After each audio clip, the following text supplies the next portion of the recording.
सत्य नाम पारस है ले ले पारखी अपने संग। घासीदासो नाम जपे जीव मुक्त है अपने अंश।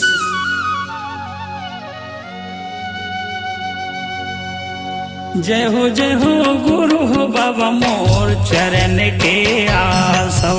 जय हो गुरु हो बाबा मोर चरण के आसवना। चरण के आसव बाबा चरण के आसवना। चरण के आसव बाबा चरण के आसवना।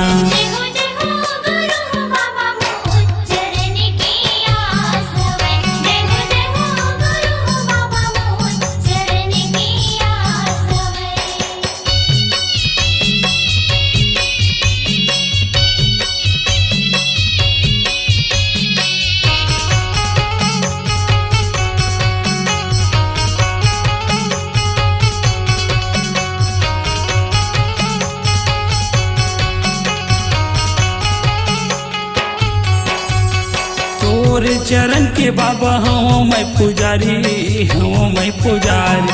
खुला राखे रे बे बाबा मंदिर के दुआरे, मंदिर के दुआरे।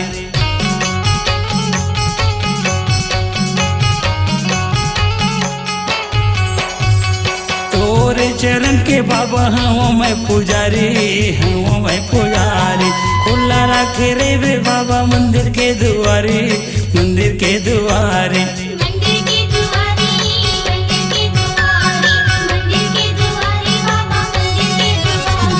जय हो गुरु हो बाबा मोर चरण के आसव।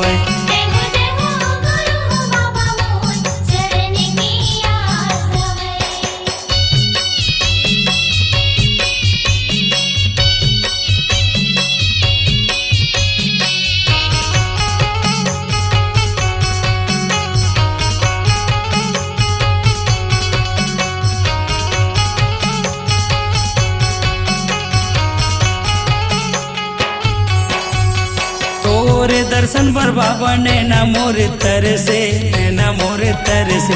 सावन के बरस कसे आंसू मोरे बरसे, आंसू मोरे बरसे।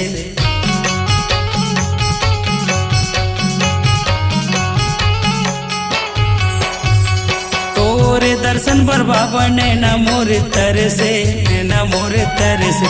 सावन के बरस कसे आंसू मोरे बरसे, आंसू मोरे बरसे।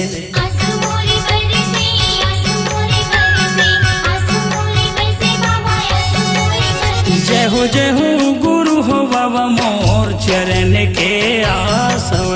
जय हो गुरु हो बाबा मोर चरण के आसव। चरण के आसव बाबा चरण के आसवना।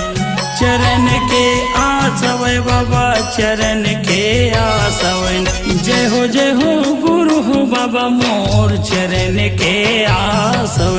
जय हो गुरु हो बाबा मोर चरण के